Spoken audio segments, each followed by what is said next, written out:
30대 한국인 탐험가가 솔로몬 제도의 오지섬에 방문하여 수많은 현지 원주민 여성들과 고립되었다. 그들 중 한 명을 임신시키며 생기는 아름다운 이야기입니다. 영상 시청하시기 이전에 구독과 좋아요를 눌러주세요. 저희에게 큰 힘이 됩니다. 32살의 한국인 남성. 이름은 김태준.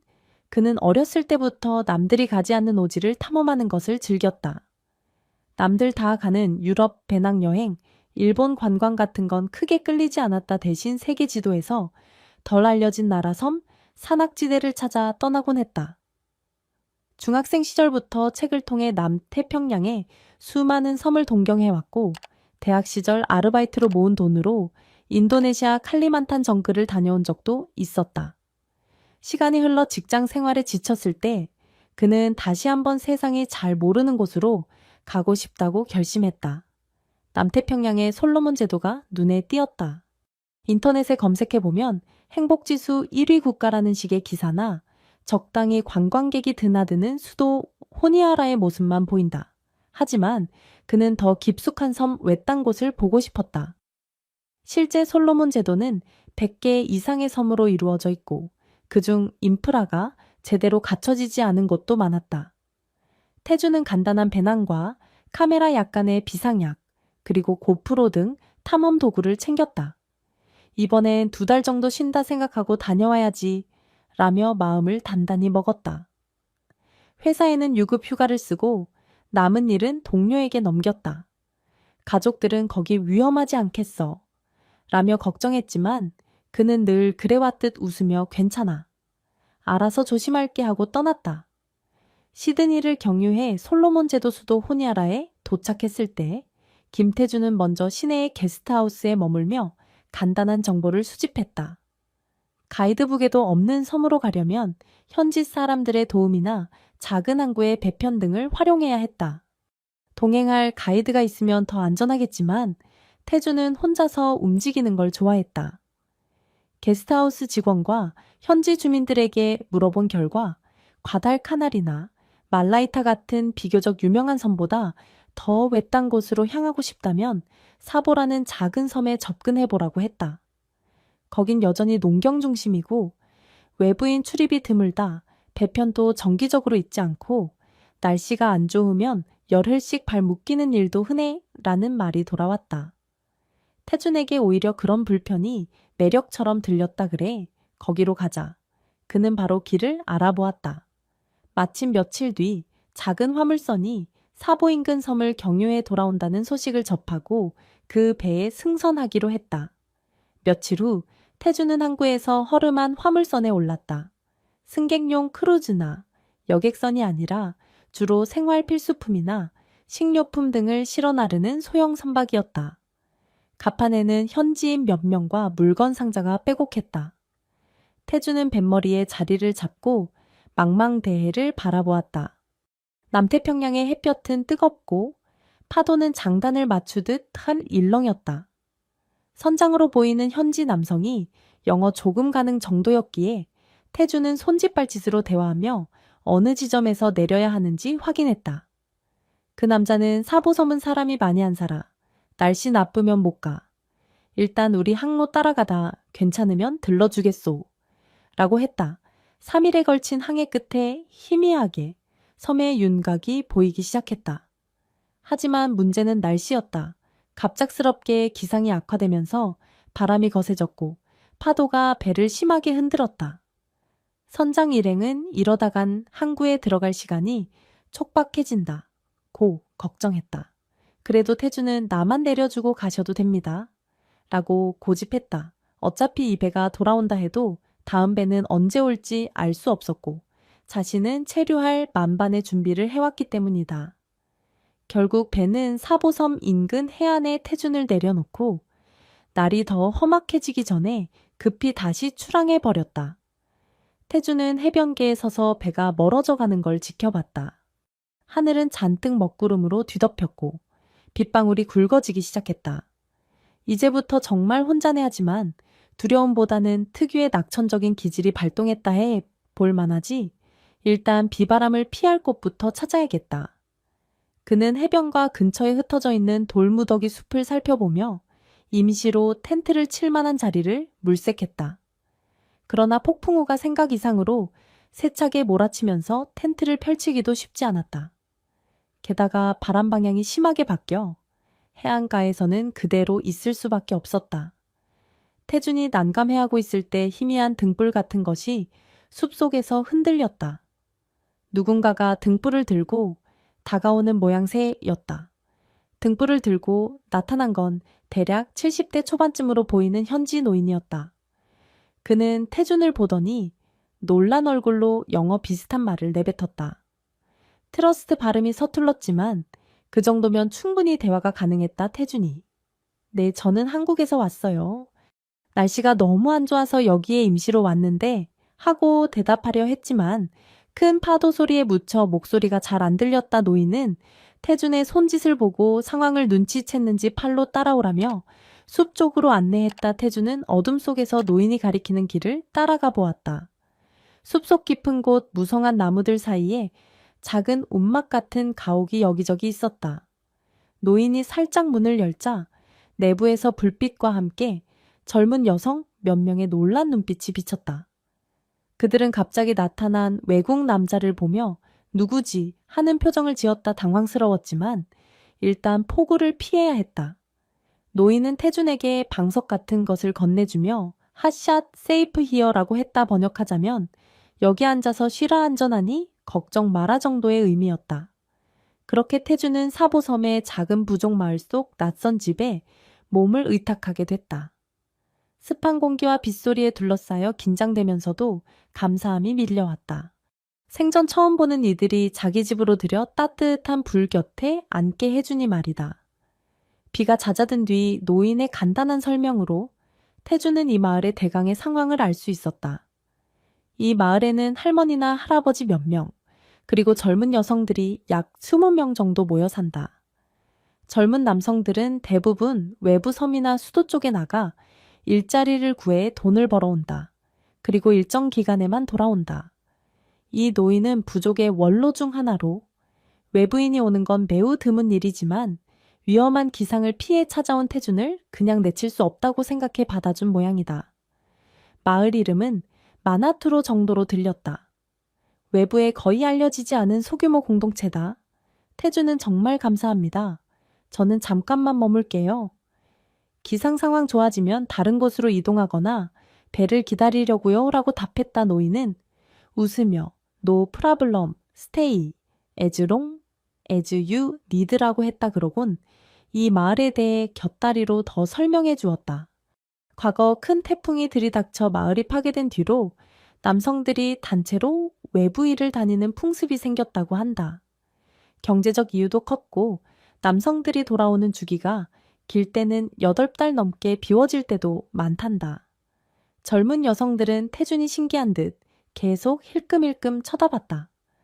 처음엔 경계심이 있었지만 워낙 외부 남성을 보는 일이 드물다 보니 호기심도 상당해 보였다. 다음 날 아침 태준은 주위를 둘러보며 마을이 필요로 하는 것이 무엇인지 살폈다. 바닥은 진흙투성이었지만 아직 집도 있었다. 부족민들은 손으로 수리하고 있었는데 목재나 못 등의 자재가 부족해 곤란해하는 기색이 역력했다. 태준은 배낭에서 간단한 공구를 꺼냈다. 몇 가지 휴대용 드라이버나 멀티툴 접이식 삽이 있었다. 도와드릴까요? 라고 묻자 노인이 매우 기뻐했다. 이어 50명의 젊은 여성 중 몇 명이 와서 일손을 거들었다. 비록 전문적인 건축 기술까지는 없지만 태준은 한국에서 캠핑이나 DIY하며 익힌 지식을 조금씩 전수했다. 못을 어떻게 박으면 견고해지는지, 나무를 어떤 각도로 잘라야 비바람을 덜 맞는지 등 부족민들은 오 하며 감탄했다. 그들은 간단한 노작집을 지었기에 태준의 팁이 꽤 신선했던 모양이다.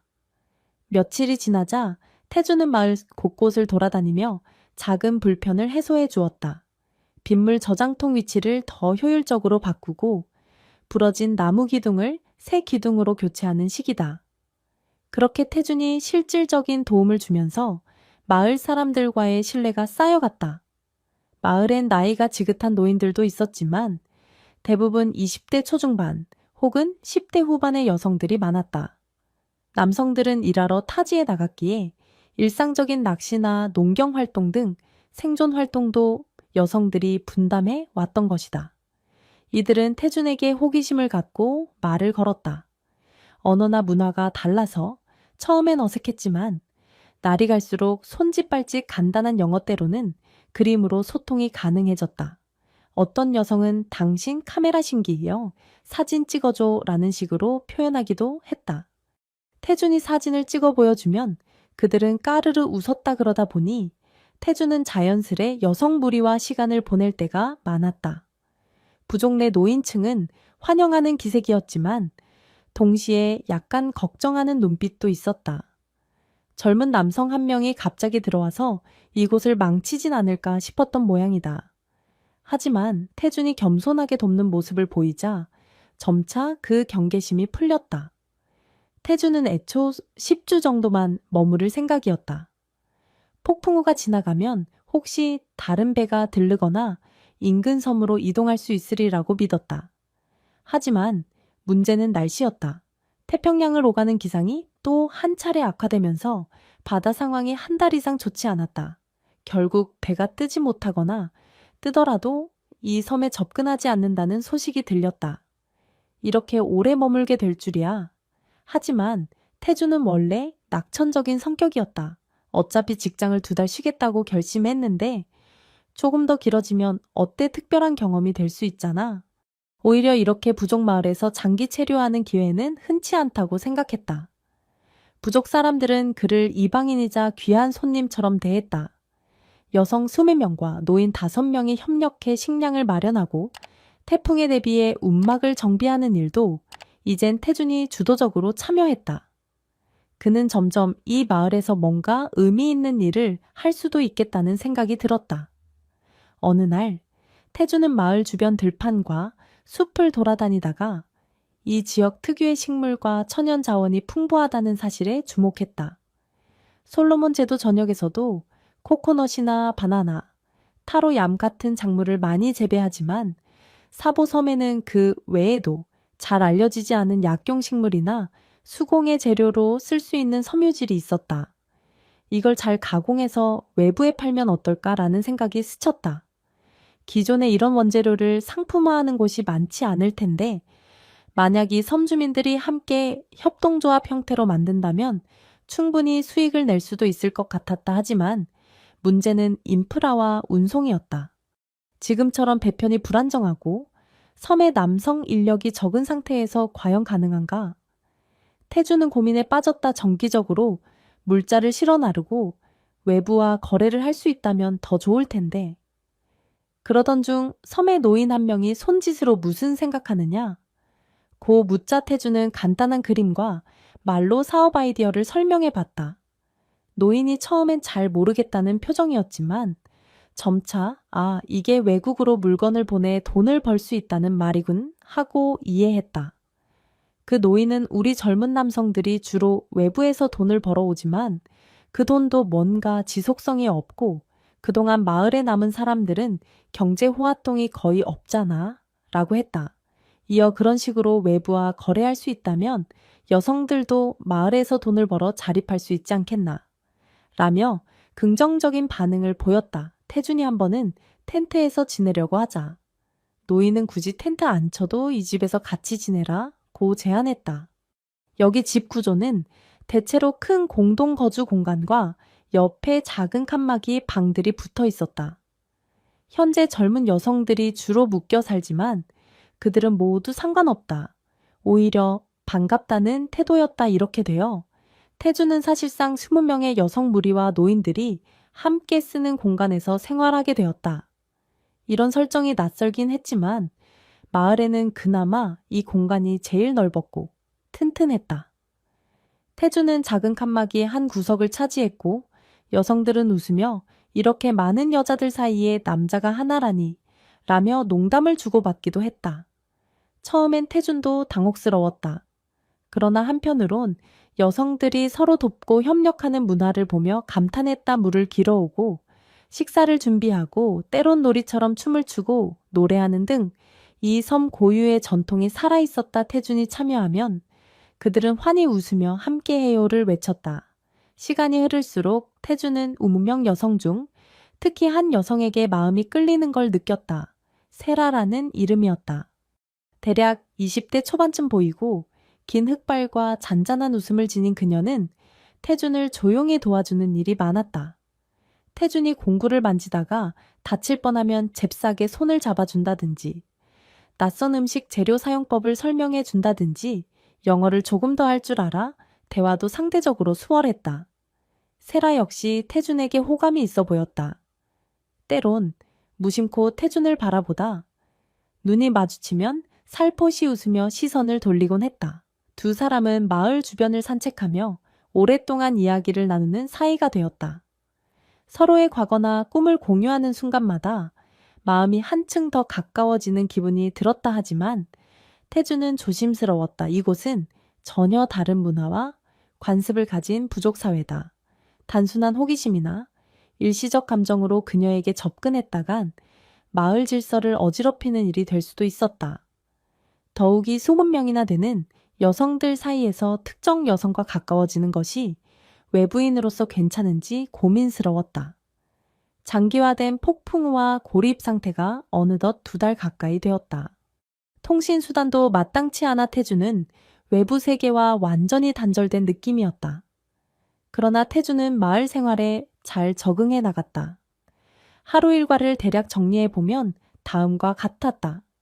아침에는 여성들과 간단한 식사를 하고 주변 돌보기, 비닐하우스 비슷한 임시 구조물 점검, 채소 수확 보조, 낮에는 부족민들이 어촌 지역에서 해산물 채집할 때 따라가서 도와주거나 목재를 구해 집 보수를 계속 진행. 저녁에는 불을 피워 요리를, 함께 코코넛 밀크로 만든 스튜나 뿌리채소 구이 등 솔로몬 제도 전통 스타일 식사 후엔 마을 한복판에서 즉석 공연처럼 춤추고 노래를 부름. 태준도 장단을 맞추며 신나게 참여. 그러는 사이 세라와의 교감은 깊어져 갔다. 밤이 되면 둘은 조용히 해변가를 거닐며 별빛을 감상했다.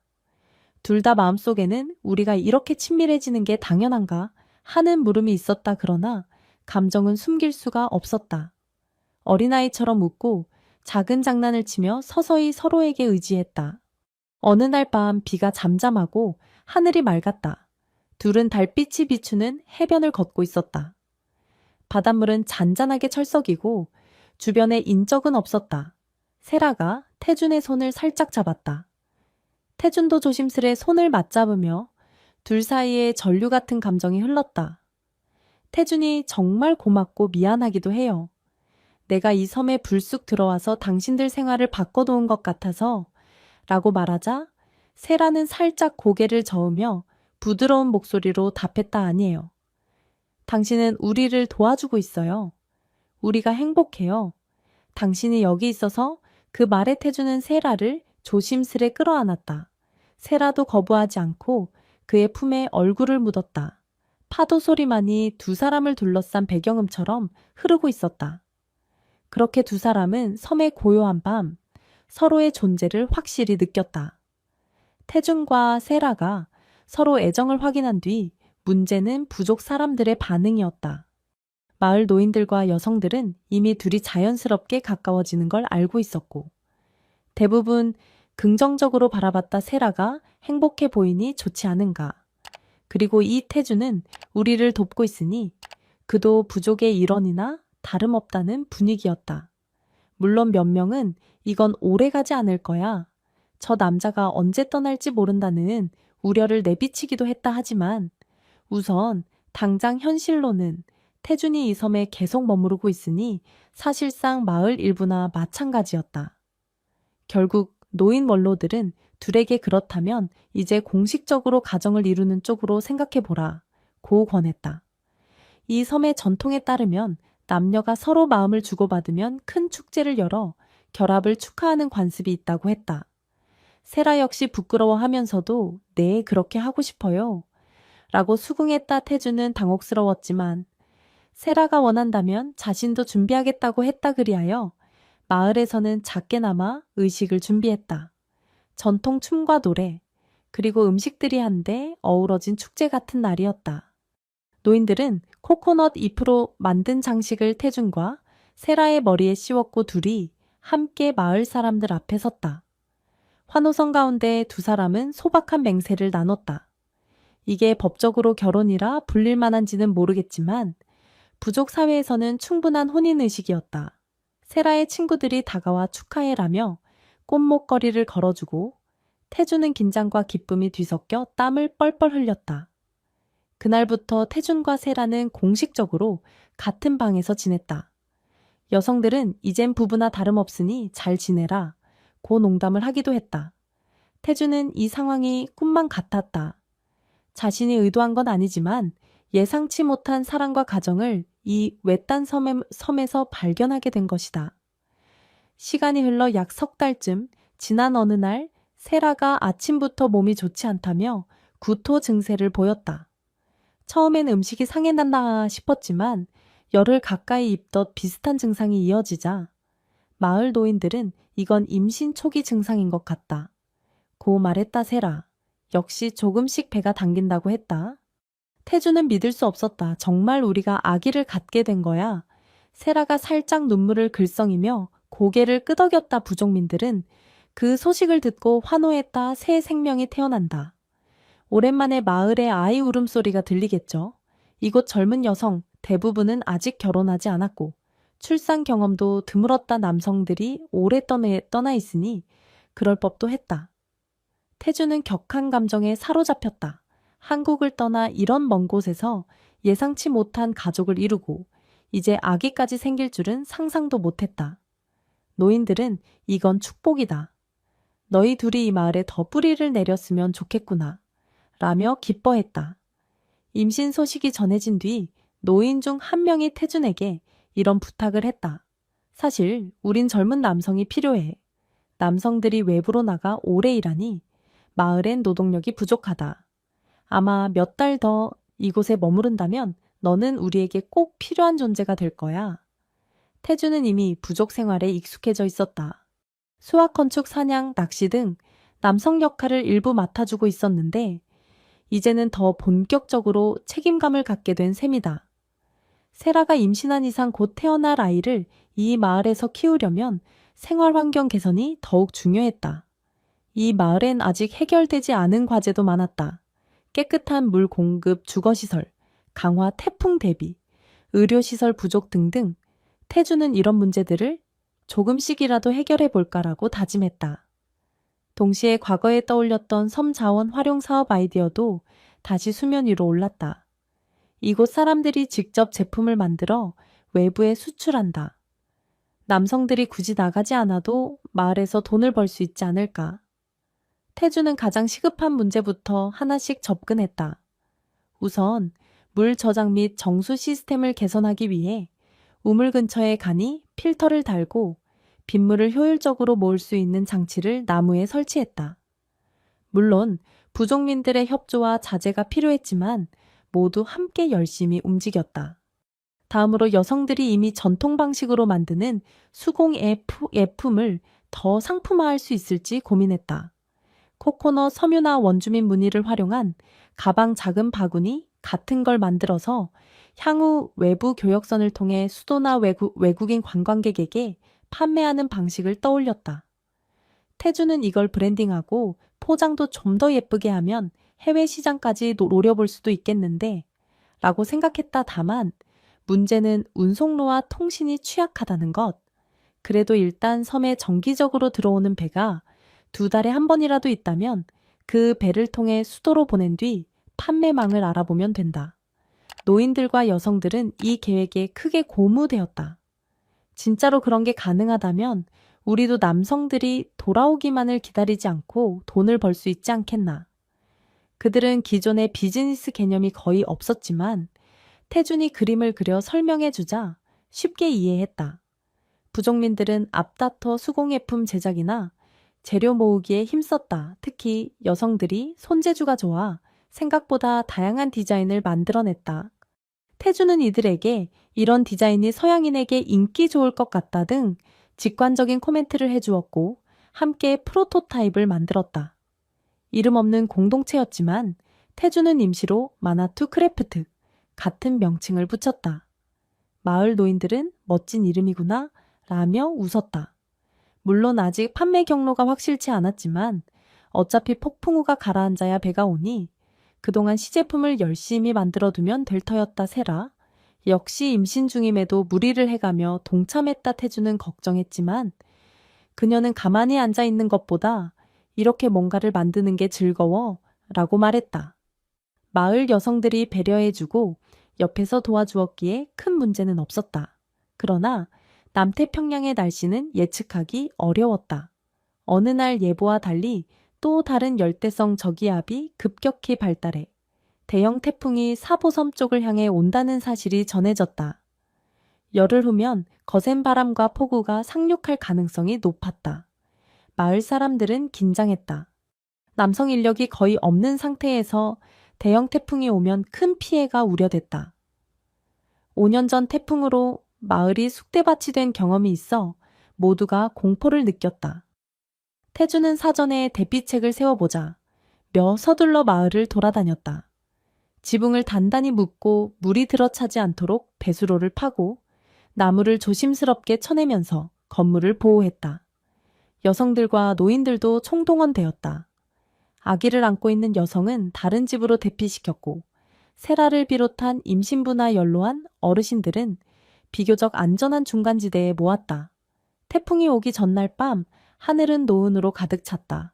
바람소리가 묘하게 울리고 압박감이 마을을 감싸듯 했다. 태주는 세라의 손을 꼭 잡았다. 걱정 마. 우리가 할 수 있는 건 다 했으니 조심히 버티면 돼. 드디어 태풍이 상륙했다. 거대한 비바람이 휘몰아치고 온 마을이 흔들리는 듯했다. 초가와 목조로 지어진 가옥 몇 채가 기울어질 듯했지만 사전에 단단히 고정해둔 덕분에 쉽게 무너지진 않았다. 그래도 일부 지붕이 날아가고 나무가 뽑히는 등 피해가 발생했다. 태주는 폭풍 속에서 우두커니 떨고 있는 몇몇 여성들을 안심시키며 무너질 것 같은 기둥을 재차 확인했다. 노인들도 경험에서 우러나온 지혜를 발휘해 사람들을 안전한 곳으로 대피시켰다. 밤새 지속된 폭풍이 새벽 무렵 잦아들자 마을 사람들은 해가 뜨는 걸 기다렸다가 재빨리 피해 상황을 점검했다. 다행히 인명 피해는 없었지만 집 여러 채가 파손되었고 들판 작물 상당수가 쓰러졌다. 그 와중에도 태준과 마을 사람들은 체념하지 않았다. 바로 복구 작업에 돌입했다. 이번에도 태준의 공구와 기술 그리고 부족민들의 단합이 빛을 발했다. 우린 이 정도로는 망가지지 않아라며 웃고 서로를 격려하는 모습을 보니 태준은 울컥했다. 이제 여기서 나도 가족처럼 공동체의 일원으로 살고 있구나 라는 감정이 솟았다. 태풍이 지나간 뒤 하늘은 어느새 맑아졌다. 이젠 슬슬 외부 배가 드나들 시기가 올 것 같았다. 파도 상황이 안정돼 가면 배도 들어올 터다. 혹시 수도에서 누군가 이 마을에 올 수도 있고 마을 사람들이 만든 수공예품을 실어 갈 수도 있다. 예상대로 몇 주 후 작은 화물선이 이 근처를 돈다는 소식이 전해졌다. 노인이 예전에 알고 지내던 뱃사람 중 한 명이 마침 이 항로를 운항하는 모양이었다. 태주는 좋아. 바로 우리가 만든 시제품을 보내보자. 라며 의욕에 찼다. 여성들은 몇 달간 정성껏 만든 섬유 가방 장신구 등 수십 점을 박스에 담았다. 외부 시장 가격이 얼마일지는 가늠하기 어려웠지만 문의해 볼 수 있으리라. 배가 섬에 들어오자 태주는 간단히 승선해 수도 호니아래 갈까 하는 고민도 있었다 하지만 세라가 임신 중이니 멀리 이동하는 게 부담스럽고 게다가 태준 스스로도 여기서 어느 정도 사업이 안정될 때까진 남고 싶다고 결심했다. 뱃사람에게 주소와 연락처를 받아 통신만 가능하다면 외부와 교류를 할 수 있을 것 같았다. 마침내 세라의 출산 예정일이 다가왔다. 정확히 며칠이라고 단정하기는 어려웠지만 마을 여성들과 노인들은 축복 속에 준비를 시작했다. 태주는 세라의 곁을 지키며 마을의 미래를 다짐했다. 사보섬은 새로운 생명과 함께 더 밝은 내일을 꿈꾸었다. 이 감동적인 이야기에 대해 여러분은 어떤 생각을 하셨나요? 댓글로 소중한 의견을 나눠주세요. 영상에 공감하셨다면 좋아요와 공유, 그리고 채널 구독으로 응원 부탁드립니다. 여러분의 따뜻한 지지에 진심으로 감사드립니다.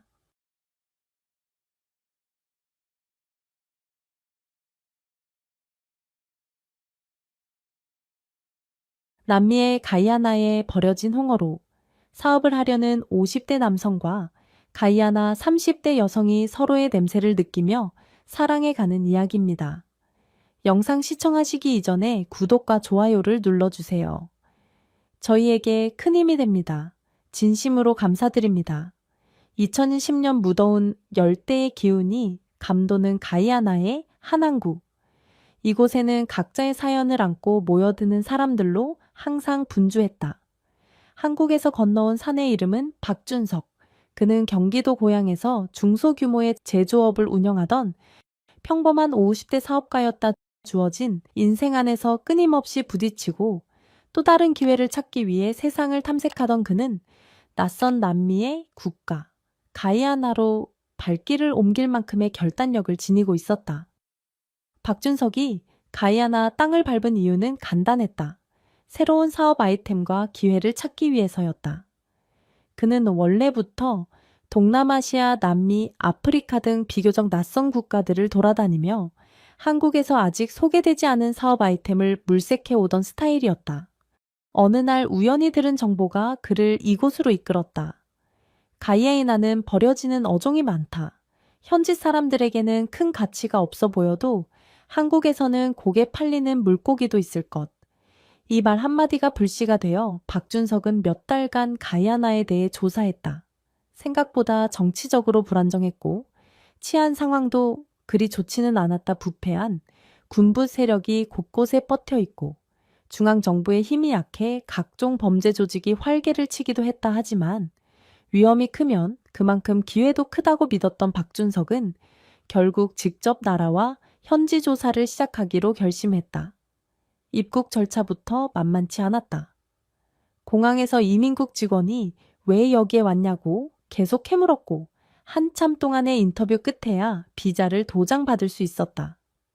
날씨는 습하고 지독하게 더웠으며 어디서나 열대 특유의 공기가 들러붙었다.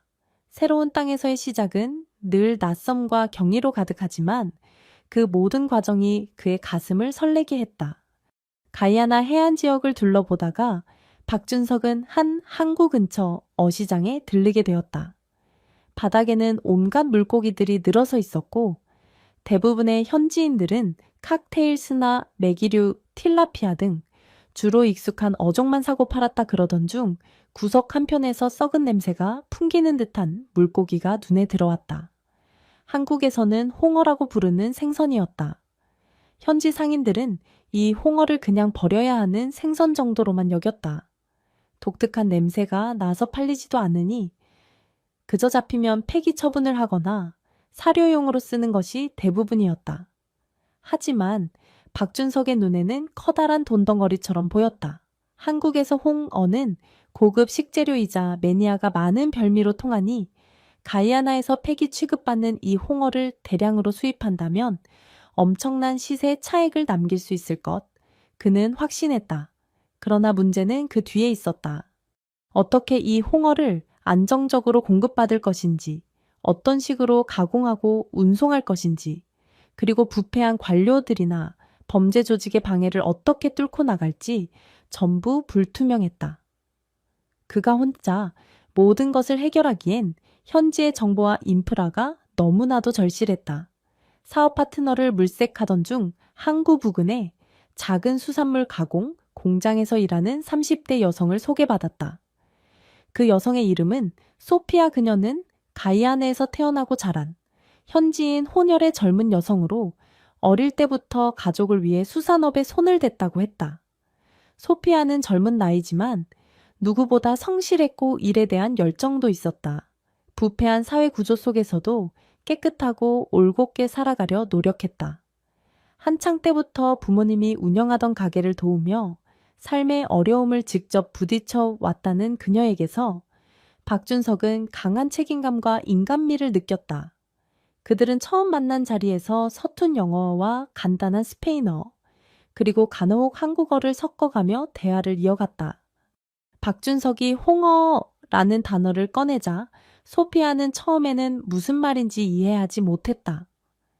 가이아나에서는 이를 냄새가 강하게 나는 이상한 고기 정도로만 여겼으니 당신들에겐 가치 없는 생선이지만 소피아는 주변 어부들과 어시장상인 네트워크를 꽤 폭넓게 갖고 있었다. 함께 항구 시장을 둘러보면서 어디에서 홍어가 주로 잡히는지, 누가 실제로 그 물고기를 부정적으로 취급하는지 등등 박준석이 궁금해하는 정보를 속속들이 전해주었다 하지만 동시에 가이아나 정부의 허술한 공무원 체계와 군인이든 누구든 촉각을 세우고 삥을 뜯어내는 관행, 그리고 해안 지역에서 암암리에 이루어지는 마약 및 범죄 조직들의 활동에 대한 위험성을 무겁게 설명해 주었다. 당신이 여길 잘 모르고 왔다면 쉽게 사기를 당할 수도 있어요. 특히 외국인 사업가는 타겟이 되기 쉽죠. 박준석은 그 점은 충분히 숙지하고 있었다. 그러나 소피아의 경고를 직접 듣자 낯선 땅에서의 위험이 실감나며 긴장감이 커졌다. 그날 이후로 박준석은 소피아를 중심으로 현지 인맥을 만들어 나갔다. 그녀가 소개해준 사람들과 식사를 함께하며 조금씩 신뢰관계를 쌓았다. 처음에는 그 이상한 한국인이라며 다소 경계하던 사람들도 소피아를 믿고 조금씩 박준석과 대화를 나누었다. 그는 한국에서 가져온 소소한 기념품이나 맛있는 과자 등을 나누어 주면서 수익이 나면 모두가 잘 살 수 있다는 비전을 설득력 있게 펼쳐 보였다. 첫 번째 시도는 성공적이지 못했다. 홍어가 잡히는 어선에 직접 탑승해 선상에서 어떤 식으로 어획되는지 구경하던 도중에 그 지독한 냄새를 제대로 맡게 된 박준석은 거의 구역질을 참지 못했다. 소피아와 주변 현지인들은 더 심한 생선 냄새도 견디는 데 익숙했지만 홍어, 특유의 암모니아 냄새에는 여전히 코를 잡았다. 이 사업을 진행하려면 냄새에 대한 내성이 필수였고 가공 과정에서 생기는 문제를 잘 다뤄야 했다. 또한 현지 여인들 중 일부는 이런 음식이 정말 팔린다며 웃어 넘기기도 했지만 성실한 소피아는 박준석을 도와 특별히 홍어 가공 과정을 배워보려 했다. 인터넷에서 한국 방법을 찾아보거나 한국에서 날아온 자료들을 검토하면서 발효 과정이나 숙성 방법에 대해 공부했다. 그러나 같은 항구에서 일하는 사람들 중에는 비웃는 이들도 있었다. 이상한 외국인과 무슨 이상한 물고기 사업을 하느냐? 때로는 배신을 할 계획을 세우거나 혹은 뒷돈을 챙기려다 실패하는 자들도 있었다. 해안 일대의 치안을 담당하는 중령이라는 인물이 있었다. 그는 표면적으로는 군인이었지만 실제로는 범죄 조직들과 연결되어 있어 외국인 사업가들로부터 뒷돈을 요구하거나 허가증 발급을 무기로 삼아 사업을 방해하곤 했다. 박준석이 홍어 관련 사업을 추진한다는 소문이 돌자 그 중령은 곧장에 하급 군인들을 보내 이 지역에서는 사업 허가가 필요하다며 접촉해왔다. 사실상 불법적인 돈을 요구하는 것이었다. 소피아는 그와 단둘이 만나면 절대 안 된다고 경고했다. 당신 혼자서 위험해요. 그들은 특히 외국인을 노릴 겁니다. 허가증 운운해야 하면서 돈을 내라고 하겠죠. 박준석은 고민 끝에 어느 정도의 비용이라면 사업 진행을 위해 감수할 수 있다고 생각했다. 하지만 이들의 요구는 끝이 없었고 매번 새로운 명목으로 돈을 뜯어내려 들었다 그러던 어느 날 소피아와 함께 서류를 준비해 군부대 사무실을 찾아갔을 때 중령이 뜻밖의 조건을 내걸었다. 우리가 이 거래를 묵인해 주려면 내가 운송하는 컨테이너 한두 개 정도를 우리와 협력하는 쪽을 위해 비워줘야겠군. 한마디로 밀수나 마약을 운송하기 위한 통로로 이용하겠다는 말이었다. 박준석은 그 자리에서 단호히 거절했다. 그럴 수 없다. 내 사업은 합법적인 식품 수출만을 목표로 한다. 아무리 돈이 급해도 불법을 용인할 수 없다. 중령은 노골적으로 화를 내며 그를 협박했다. 이 나라에선 법이 우리 손안에 있어. 날 거스르면 곧장 사업이 끝날 수도 있지. 이때 뒤편에서 조용히 있던 소피아가 차분하면서도 단호한 태도로 나섰다. 우린 당신이 시키는 짓에 협조하지 않을 거예요. 만약 당신이 우리를 방해한다면 우리도 다른 길을 찾아 떠날 겁니다. 하지만 언론사나 국제기구에 당신의 횡포를 알릴 수도 있다는 걸 명심하세요. 그녀의 말에 중령은 순간 당황했지만 곧 비웃음 가득한 목소리로 내가 뭘 할 수 있겠어. 이 나라에서 모든 건 돈과 힘으로 해결된다. 고 쏘아붙였다. 갈등은 고조되었습니다. 박준석과 소피아는 쉽사리 굴복하지 않았다. 함께 머리를 맞댄 끝에 주변 인맥을 최대한 동원해 다른 경로로 수출 서류를 승인받을 수 있는지 알아보기 시작했다. 가이아나의 수도 조지타운 쪽에 소피아 가족 지인이 있었고 그 지인은 그래도 정직하게 일하는 세관 직원과 연결되어 있었다. 소피아에겐 2명의 여동생이 있었다. 하나는 여전히 학교를 다니고 있었고 다른 하나는 인근의 수산물 포장 공장에서 일하며 틈틈이 어학을 공부하는 중이었다. 그들은 소피아가 홍어 사업에 뛰어든다는 소식을 듣고 처음에는 말렸다 언니. 그런 냄새, 나는 물고기 가지고 사업한다고 잘못됐다. 우리 모두가 골치 아플 수 있어. 소피아는 동생들에게 박준석을 소개시켜주며 그의 진심과 열정을 직접 느껴보게 했다. 특히 중동 지역에서 일했던 경험담 동남아 여러 국가를 돌며 사업을 성공시킨 이야기를 풀어놓자 동생들은 조금씩 그를 신뢰하기 시작했다. 단지 돈을 벌기 위해서만이 아니라 제대로 된 일자리를 만들고 싶다는 거죠. 박준석의 고개가 진지하게 끄덕여졌다. 그는 이 땅에서 일하고 싶어하는 청년들에게 조금이라도 도움을 줄 수 있다면 좋겠다고 여겼고 동시에 자신도 이 낯선 환경에서 파트너십을 통해 살아남아야 했다. 결국 동생들도 마음을 열었다. 그들은 나름대로 가이아나의 시장 유통, 경로 물류 시스템 등에 대한 지식을 조금씩 보태주기 시작했다. 그리고 무엇보다 소피아 한 사람에게만 위험이 집중되지 않도록 조력자로서 발벗고 나섰다. 홍어 사업이 제대로 이루어지려면 어획 후 가공 과정을 안정적으로 운영할 시설이 필요했다. 단순 냉동만 해서는 한국에서 원하는 숙성된 맛을 내기 어렵고 그렇다고 현지 방식대로 방치만 했다가는 사업 규모가 커질수록 품질이 들쭉날쭉해질 터였다. 박준석은 소피아 가족과 상의해 작은 창고를 임대해 임시 가공 공장을 세팅하기로 했다. 냉동 설비와 발효에 필요한 온도 습도를 어느 정도 관리할 수 있게 설치하고 현지 노동자들도 모집했다 하지만 또 한 번의 복병은 냄새였다. 공장 인근 주민들이 민원을 제기하기 시작한 것이다. 도대체 이 근처에서 이상한 냄새가 난다. 밤낮 없이 코를 찌르는 이 상태를 어쩌냐 며 항의가 빗발쳤다. 소피아와 동생들은 주민들을 일일이 찾아가 사과하고 이 냄새가 결국 많은 이에게 일자리를 줄 것이고 수출로 이어져 돈이 될 것이라며 설득했다. 또한 공장 시설을 조금 더 보완해 냄새를 줄일 수 있는 장치를 마련했다. 홍어 발효실에는 환기 시스템과 특수 필터를 설치해 악취가 바로 밖으로 퍼져나가지 않도록 했다. 냄새가 완전히 사라지는 것은 불가능했지만 그래도 주민들의 민원을 조금씩 무마시킬 수 있었고 현지 정부 산하 환경 담당자를 매수하려는 중령 세력의 방해는 그들이 맞서서 하나씩 해결해 갔다. 이 모든 과정을 함께하며 박준석과 소피아 사이에는 어느새 미묘한 감정이 생겨났다. 처음에는 서로를 사업 파트너로 대했지만 함께 식사를 하고 공장 일을 마친 후에는 서로의 문화를 소개해 주면서 조금씩 마음이 가까워졌다.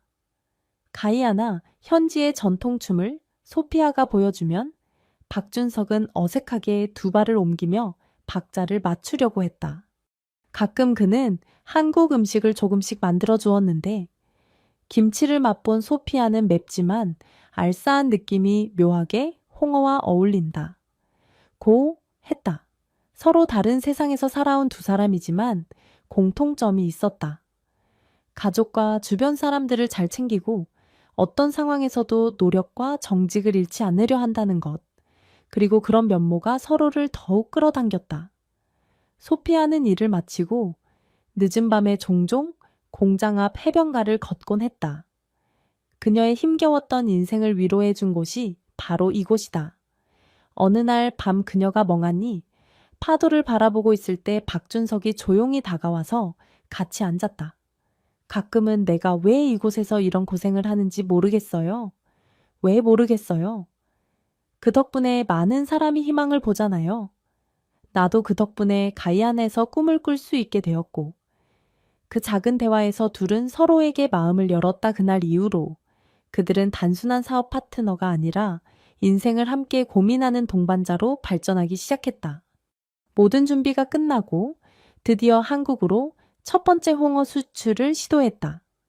가공된 홍어를 컨테이너에 실어 가이아나 항구에서 출발해 중간 기착지를 거쳐 한국까지 가는 항로였다. 그런데 수출 서류를 발급받는 과정에서 다시 중령 측 인물이 나타났다. 이미 뒷돈을 거절당하고 밀수 경로로 이용하기를 거부당한 그들은 어떻게든 박준석의 사업을 가로막으려 했다. 세관 창고에 보관된 홍어 컨테이너를 무단으로 검열하며 이 안에 불법 물품이 들어있지 않은지 확인하겠다며 꼬투리를 잡았다. 한편 박준석과 소피아는 혹시나 누군가가 마약 따위를 몰래 넣을까 두려워 밤낮 없이 세관 창고 주변을 지키고 있었다. 그리고 실제로 어느 밤 중령의 부하들이 몰래 접근해 컨테이너 문을 열어 어떤 물건을 끼워 넣으려다 실패하는 현장을 목격했다. 박준석과 소피아, 그리고 그녀의 동생들이 한꺼번에 달려들어 그들을 제지했고 경찰을 부르려고 했지만 이미 부패한 경찰 대부분은 중령 쪽이었다. 절체절명의 순간 소피아가 수도 쪽에 있는 그 정직한 세관 직원에게 미리 연락해 두었던 것이 빛을 발했다. 그는 사건이 발생하자마자 투입되어 불법 물품이 들어오는 과정을 적발했고 현행범으로 중령 부하들을 체포해버렸다. 비록 중령 본인은 빠져나갔지만 그래도 이번 사건을 통해 정식으로 세관의 보호와 지원을 받을 수 있게 되었다. 박준석의 홍어 사업은 첫 수출 물량을 무사히 배에 실을 수 있었다. 한국에 도착한 홍어는 빠르게 팔려나갔다. 한국 내 현거 매니아들이 신선하면서도 적절히 숙성된 홍어가 꽤 괜찮은 가격에 들어왔다면서 만족감을 표했고 박준석은 첫 수익금을 확보할 수 있었다. 이후 그는 가이아나 공장 설비를 더 안정적으로 확장하고 소피아와 동생들에게 더 많은 지분과 임금을 지급했다. 또 새로운 어선들과 계약을 체결해 홍어 어획량을 늘리고 필요하면 이웃 국가인 베네수엘라 프랑스령, 기아나 쪽에서도 물량을 조달하기 위해 발을 넓혔다. 하지만 아직 안심할 수는 없었다. 부패한 중령 세력이 가만히 있을 리 없었고 여러 범죄 조직도 이 한국인 사업가가 돈을 벌기 시작했다고 보고 본격적으로 접근해 올 수 있었다. 그러나 박준석과 소피아는 이미 여러 번 위기를 겪으면서 한층 더 단단해져 있었다. 그들은 합법적인 보호를 받을 수 있도록 현지의 제3자나 언론에 적극적으로 연락해 작은 수산업 창업자들의 이야기를 취재해달라고 요청하기도 했다. 여러 매체가 이색적인 홍어 수출 이야기에 흥미를 보이며 취재를 왔고 언론에 보도되면서 빈곤 퇴치와 일자리 창출의 사례로 주목받았다. 이 보도는 역으로 범죄 조직이나 부패 세력이 그들을 함부로 건드리기 어렵게 만드는 보호막이 되었다. 왜냐하면 너무 노골적인 범법 행위로 이들 사업을 망치려 했다가는 국제사회에 더 크게 비판받을 수 있기 때문이었다. 소피아를 비롯한 가이아나 여성 직원들은 사실 홍어 가공 공장에서 근무하는 일이 결코 쉽지 않았다. 홍어 특유의 냄새는 아무리 마스크와 보호 장비를 착용해도 어느새 옷에 배었고 머리카락과 피부에도 남았다. 밤에 집으로 돌아갈 때면 온몸이 지독한 냄새를 풍겼다. 이로 인해 결혼 정년기인 젊은 직원들이 연애에 지장을 받거나 혹은 사람들 사이에서 냄새나는 공장 직원, 이라는 낙인이 찍혀 깊이 상처받기도 했다. 물론 그 가운데서도 열심히 일을 계속해 나가는 사람들의 모습은 박준석에게 큰 감동을 주었다. 정말 대단해요. 이렇게 힘든 환경 속에서도 묵묵히 일하다니 소피아는 그의 말에 작게 웃으며 대답했다. 우린 이렇게 일해야 가족도 부양하고 내 동생들도 학교에 다닐 수 있어요. 냄새는 잠깐이지만 우리가 일자리를 놓치면 미래도 놓쳐요. 그 순간 박준석은 마치 자신의 과거가 떠오른 것 같았다. 고향에서 작은 공장을 운영할 때 그는 하루 종일 기계육티유 냄새에 절어서 살아야 했다. 땀범벅이 되어 작업장을 돌아다니고 저녁이 되면 몸이 파김치가 돼 쓰러지곤 했다. 하지만 그 노력과 끈기로 여기까지 왔고 이제는 자신과 함께하는 사람들에게 더 나은 삶을 안겨주고 싶었다. 그런 냄새가 사실은 사람 냄새보다 좋다고 느껴질 때가 있어요. 각자 살기 위해 발버둥치는 진짜 사람 냄새요. 소피아는 그의 말에 크게 공감했다. 이 낯선 땅에서 그들은 서로의 냄새를 그리고 서로의 진짜 면모를 느끼며 성장하고 있었다. 그리고 그것이 둘 사이의 사랑으로 더욱 깊어지는 계기가 되었다. 사업은 순풍을 타고 있었지만 가이아나 내부 정치가 급변하면서 새로운 문제가 터졌다. 새롭게 부상한 한 장군 세력이 국가 재정을 메우겠다는 명목으로 외국인 투자자들에게 새로운 세금을 강요하려고 나선 것이다. 홍어 수출업도 예외는 없었다. 세관 통과 때마다 특별 수출세라는 명목으로 상당한 금액을 걷겠다는 통지서가 날아온 것이다. 공식 문서처럼 보이지만 실제로는 장군 측이 임의로 만든 불법 문서에 가까웠다. 소피아와 박준석은 회의 끝에 이전처럼 맞서 싸우기로 했다. 이들이 요구하는 세금을 마냥 내주다가는 사리 사욕만 채워줄 뿐더러 사업 구조도 유지하기 어려워질 것이 뻔했다. 합법적인 서류인지 공식 확인을 받겠다고 주장하며 수도의 정부 기관에 직접 문의했다. 그런데 그곳에서도 높은 간부들은 이미 장군 측 인물들과 이권을 나누고 있어 대놓고 외면했다. 결국 국제사회에 다시금 도움을 청하는 방향을 택했다. 이미 한 차례 언론 매체에서 보도된 바 있는 성공적인 홍어 수출 사례이기에 또 다른 해외 언론들이 부패한 세력이 외국인 투자자를 억압하려 한다는 소식을 듣고 관심을 보이기 시작했다. 며칠 뒤 유럽의 한 TV 방송국 취재진이 가이아나로 날아왔다. 그들은 박준석과 소피아를 인터뷰하며 이들이 새로운 세금을 요구받아 생존 위기에 놓였다는 내용을 집중 보도했다. 순식간에 국제적 관심이 쏠리자 장군과 그 주변 세력들도 노골적으로 돈을 요구하긴 어려워졌다. 결국 한 발 물러나면서 특별수출세는 흐지부지 되었다. 소피아와 박준석은 안도의 한숨을 내쉬었지만 동시에 앞으로도 끊임없이 이런 부패와 맞서 싸워야 한다는 현실을 깨달았다. 위기를 함께 극복하고 더 큰 성공의 길로 나아가면서 두 사람의 관계는 더욱 깊어졌다. 서로 없이는 이제 사업도 삶도 상상하기 어려워졌다. 매일 새벽같이 일어나 어획을 확인하고 가공 공장으로 달려가 직원들을 독려하고 항구를 오가는 수출 화물을 검사하는 하루하루 속에서 그들은 함께라서 행복함을 느꼈다. 그러던 어느 날 저녁 박준석은 항구 근처 작은 식당에서 소피아와 단둘이 식사를 했다. 분위기가 묘하게 달콤했다. 식사 후 살짝 바닷바람이 부는 야외 테라스에 앉아 이야기를 나누던 중 그는 조심스레 묻고 싶었다. 소피아 나와 결혼해 줄래요? 소피아는 놀란 듯 눈을 반짝였다 하지만 곧 미소를 띠며 큰 소리로 예스를 외쳤다. 그 순간 이국의 밤하늘 아래서 두 사람은 서로를 꼭 끌어안았다. 그 소식을 듣고 소피아의 동생들은 환호했고 박준석의 한국 가족들도 화상통화를 통해 진심으로 축하를 건넸다. 이제 고향이 아닌 가이에나 사이가 되는 건가요? 라며 농담을 하는 가족들을 보며 박준석은 웃으면서도 눈물이 핑 돌았다. 자신이 이렇게 먼 타국에서 인연을 만나고 또 새로운 가정을 꾸리게 되리라고는 꿈에도 상상하지 못했기 때문이다. 결혼 후 그들은 조촐한 신혼집을 구해 가까운 사람들을 초대해 작은 파티를 열었다.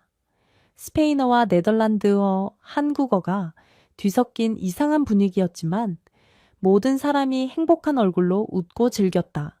소피아와 박준석은 사업을 확장하면서도 현지 주민들에게 돌아가는 혜택도 늘려가려고 했다. 기존의 수산 가공 외에도 홍어, 부산물로 만드는 비료 생산이나 다른 해산물 가공 라인을 추가로 열어 새로운 일자리를 만들었다. 소피아의 동생들은 이제 가공 공장의 핵심 관리자 역할을 맡아 더욱 전문적으로 시설을 운영했다. 그 사이 박준석은 한국의 유통회사와 더 굳건한 계약을 맺어 가이아나산 홍어르로를 안정적으로 수출하기 시작했고 매출은 해마다 3배씩 증가했다. 이를 통해 얻은 돈으로 그는 조금씩 현지 주민들을 위한 의료 지원 사업이나 교육 지원 사업에도 기부를 했다. 내가 이 나라에서 벌어들이는 만큼 이 땅에도 보답하고 싶다. 는 그의 마음이었다. 어느덧 결혼 2주년이 다가오던 시기 공장에서 일하던 직원들 사이에 가벼운 소동이 일어났다. 홍어를 자르는 과정에서 다친 직원이 병원비가 없다고 하소연하자 소피아가 자신의 월급을 털어 도와주었다는 것이다. 박준석은 이 사실을 뒤늦게 알게 되자 미안하기도 하고 또 감동적이기도 했다. 당신 혼자서 그러지 말아요. 우리 회사에서 지원해 줄 테니 앞으로는 어떤 직원이든 다치면 치료비를 보장받을 수 있도록 보험을 들어줘야겠어요. 그는 보험 제도를 알아보고 직원들의 복지를 위해 적용하려 노력했다. 몇몇 사람들은 여긴 가이아나야.